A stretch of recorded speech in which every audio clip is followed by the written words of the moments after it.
welcome to Book Podcast episode number 2. What I am going to book talk about this time is Thinking Fast and Slow by Daniel Kahneman. I had written a review on this on Medium, which I titled A Review of an Average IQ Reader. Now, this is a podcast version, and I guess that some of the people that had read this book might be skeptical of what I have to say. Well, don't be. I am a reader with a barely limited background in psychology and read the book aloud when I cannot understand anymore. I must say this is one of the hardest reads I finished. I've read voluminous books while I was in college, mostly related to academic subjects and sciences. I thought those books does not have an end, but this one is a renaissance of those books. I finished this in about more than a month, although it has only thousands of pages, I guess.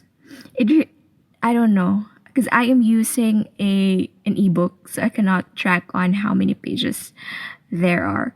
It really is a challenge when you have a small, feeble brain. I guess you feel like a book is more voluminous than it is.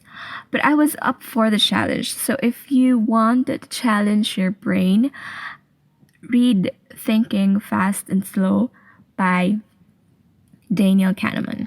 I call this book the one with only postgraduate students understand, with lots of research, principles, and computation. I was on the first few chapters and about to put away the book to read Jane Austen's novel or another self-help book on how to be happy. However, I pushed through because I am no quitter when it comes to reading. On the first part, the two systems, which the author named very intricately as System 1 and System 2. These smart scholars are like the scientists who also named a really big telescope the Very Large Telescope and the bigger telescope the Extremely Large Telescope. This is a part on the cognitive ease. The points to ponder include that it was studied that bad font influences judgments of truth and improves cognitive performance, or that emotional response to the cognitive ease of triad of words mediates impressions of coherence. That's on page 289. That's why, according to Kahneman, do not dismiss a business plan just because the font makes it hard to read. I thought about this during my college days when I was using photocopied notes which are blurry or hard to decipher, and I think it really made me focus on my lessons. I would have read the words easily if the copy was clear, but I would not focus that hard as well. As I was saying, you could experiment to use a not very perfect font on your notes in order for you to focus more. The normal state of your mind is that you have intuitive feelings and opinions about almost everything that comes to your way. The part 1 has a summary of characteristics of the System 1 as well, and part 2 is about heuristics and biases. Sometimes you don't have to believe in statistics. That's according to the author. According to page 481, there is an exaggerated faith in small samples. If the sample of observations is too small, do not make inferences. Let's not follow the law of small numbers. Another point is the availability bias. For me, it's more about thinking of the things around you makes you believe that it will happen to you. If you had been watching conspiracy movies recently, you will be seeing conspiracies everywhere. It is thought also in this book that the reader should learn how to discipline one's intuition. Your probability that it will rain tomorrow is your subjective degree of belief, but you should not let yourself believe Whatever comes to your mind to be useful, your beliefs should be constrained by the logic of probability. So, also, statistics is a common word in this book. Words that were making me confused, like Bayesian rule, causal rates, regression to the mean. It says that statistical results with a causal interpretation have a stronger effect on our thinking than non causal information. In short, this is the part where reading every sentence was going to make me feel sleepy. I felt like my brain was not made to understand these concepts. But as the book progresses, you get to learn that the author, Kahneman, is actually talking about basic decision making errors human makes. It was basic topics, yet the underlying study that this post-grad people had went through to understand why people think this or that way is severe. I never imagined that they studied tossing coins, predicting jobs, or gambling. Yes, gambling. I thought there was no science in it. I thought activities or games are there to entertain people, but no, for the smarty pants, there is a fallacy, a principle, an explanation. Then, moving on to the part 3 of the book, which is entitled Overconfidence. It cited the book of Taleb, if you're familiar of the Black Swan, where Taleb suggests that we humans constantly fool ourselves by constructing flimsy accounts of the past and believing they are true. Basically, types of illusions are also discussed in here, and it implies that all of us are filled with illusions, and you'll get an in-depth explanation of the illusion that you have. One takeaway lesson also that I will always remember in this part is that whenever we can replace human judgment by a formula, we should consider it. Formulas work. It worked to save babies' lives by using the Apgar score at birth. In making decisions, we should use a formula if there is one. That's why there are CPR algorithms, because it is a more reliable indicator than to believe in intuition or intuitive judgments. Another one blow to my face because of a decision mistake that I had made is the fact, which was stated in page 1058, that, quote unquote, they, or we people, overestimate benefits and underestimate costs. They spin scenarios of success while overlooking the potential for mistakes and miscalculations. Then, here is where, unquote, then here is where planning fallacy and sunk cost fallacy comes in. Noted also in the book is that people view the world as benign. This is where the author would punish you for being an optimist, because optimists, according to the author, seem to believe they know more than they actually know.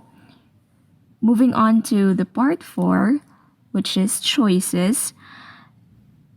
This is the part where theories are discussed.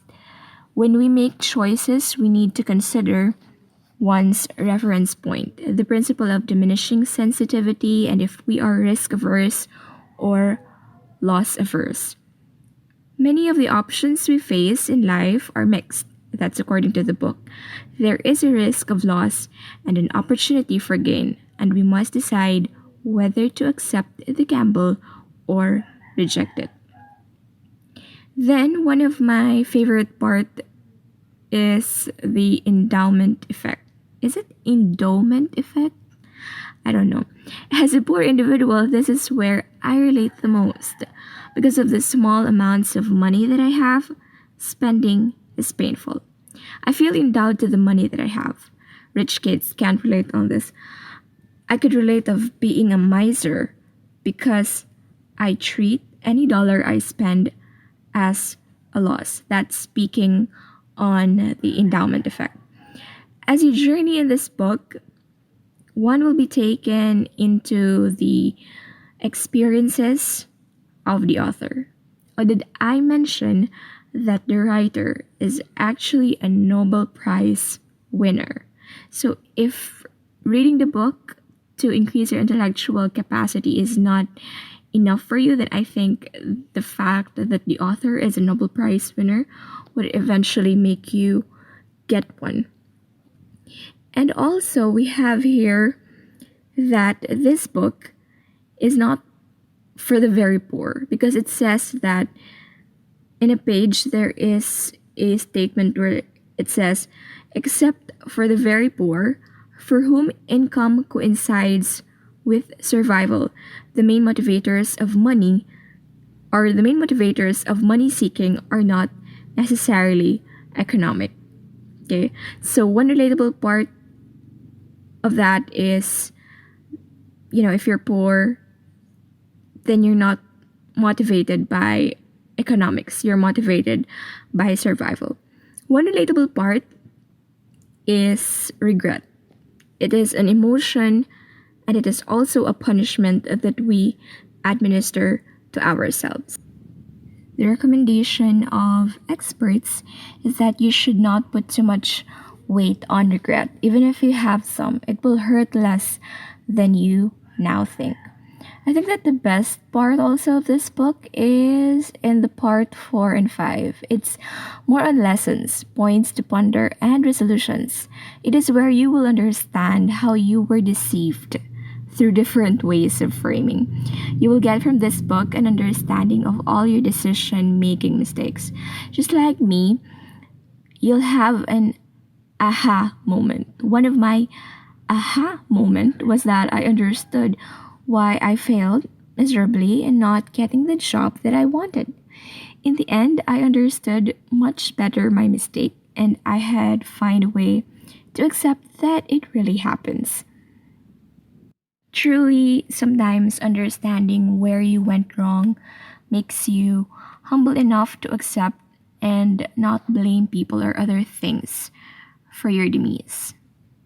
Another point in this book that I will not forget is the concept on experiencing and remembering self. After reading the book, I had to go through a series of check-up of the events stored in my memory. Was that what I experienced, or that was I chose to remember? Yes, I had to go down memory lane, and you will too if you read this book, recalling persons in your life, childhood experiences, and even food preferences. Since the book is a hard read, there is a conclusion where it summarizes all the parts of the book. This is the book that CEOs, government officials, or any person who carries in his or her shoulder a decision-making responsibility, because they need to be aware of their biases, framing, and selves before they make decisions that could change lives of other people. So, well, I don't feel deserving reading this book, but who knows, in the future, I could be a future CEO. I cannot recommend this to my friends though, because I know that they are going to sleep on this. What they read are mostly about vampires or anything that is not true. But I love them for that. And I would save them from wrecking their brain with the thoughts of decision making. But if they are going to ask me what book would make them smart, I would say pick up Thinking Fast and Slow by Daniel Kahneman. Closing this book podcast, I could say that I have read many books in my early life, but I had never felt more intellectual when I finished this one. It would be exciting to have a part 2 where the author would explain why you always assume guys like you, because I'd have to put myself all through that brain wrecking moment again. I felt like my neurons had a hard time after I finished this book, so I had to read a fiction one. But thanks to the author, it was a good brain exercise. That sums up our book podcast for this week. Thank you so much for listening, and I hope you have a great time.